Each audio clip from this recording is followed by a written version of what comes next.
Olá, estudaremos agora sobre sílaba, encontro vocálico e encontro consonantal. O que seriam isso? Ao falar uma palavra, pronunciamos os sons em partes, em pequenos pedacinhos. Cada uma dessas partes é chamada de sílaba. As palavras podem ser formadas por uma ou mais sílabas. Você vai estudar agora, então, a divisão silábica dessas palavras e também o encontro vocálico, que seria o encontro de vogais, e o encontro consonantal, que seria o encontro de consoantes, certo? Então, nós temos aqui um primeiro texto que já vem como um exercício para a gente fazer depois das explicações, certo? Então, nesse primeiro momento, ele comenta a respeito da separação de sílabas, que quando uma sílaba ela não cabe inteira, numa linha, nós temos esse recurso de separar estas sílabas, certo? No caso aqui, ó, vazia. Eu coloquei o vá, um hífen e o restante da palavra na outra linha, certo? Aqui, ó, outro exemplo. Ela será encurralada pelos cachorros. O encurralada são dois R's. Quando eu separo duas letras iguais assim, né? RR, SS, eu tenho que deixar uma junto com essa sílaba anterior, né? Em cur, né? Hífen, ralada.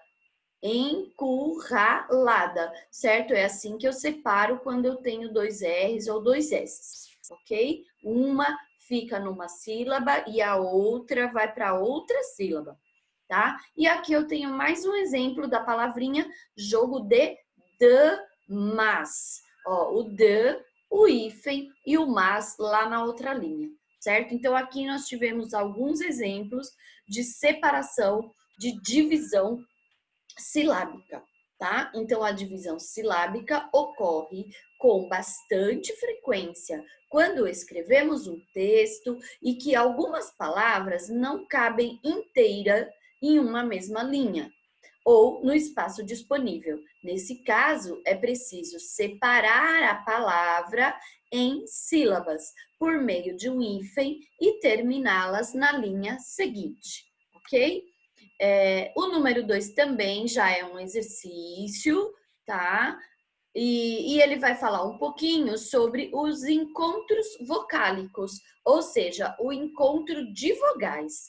Em uma palavra, o encontro de duas ou mais fonemas vocálicos recebe o nome de encontro vocálico.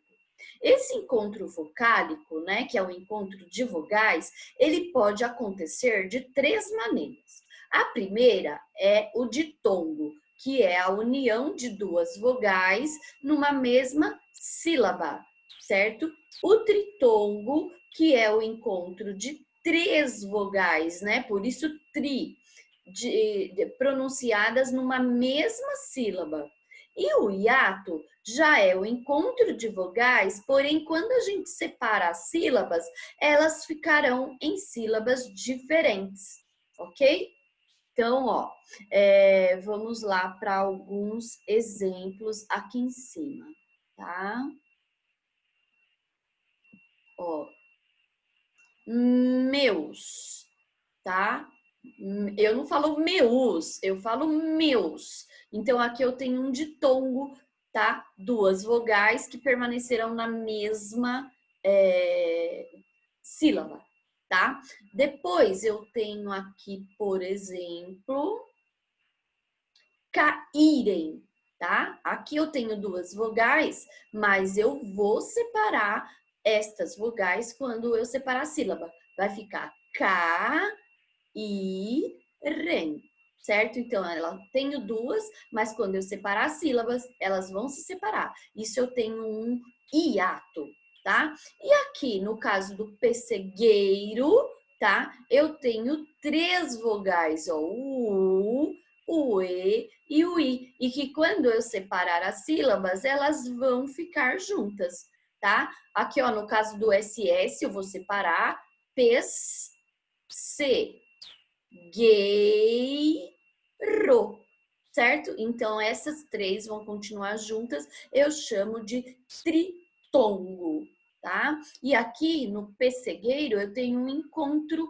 consonantal, ou seja, um encontro de consoantes e que neste caso elas se separam quando eu separo a sílaba, certo?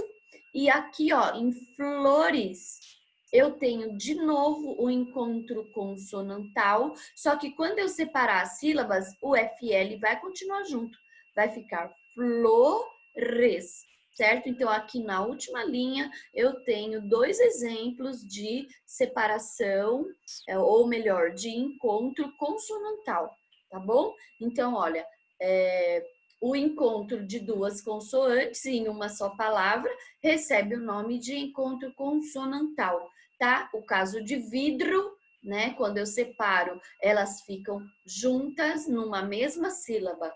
Vidro. E no caso de estações, eu até tenho um encontro de consoantes aqui, ó. Só que quando eu separar a sílaba, elas vão se separar. Assim como em pessegueiro, lembra? Estações, tá? E aqui, ó, flores, vai continuar numa mesma sílaba. E o pessegueiro que vai separar também. Pessegueiro, tá? No caso do encontro consonantal, elas se separam, mas do encontro vocálico, não. As três vogais vão permanecer juntas, ok? Então, por enquanto, as explicações são estas, e aí vocês voltarão para a página 56, farão o exercício da 56 e mais da 57 apenas, tá bom? Depois nós faremos os demais exercícios. Então, nos veremos na aula online para fazer essa conferência. Até lá, obrigada!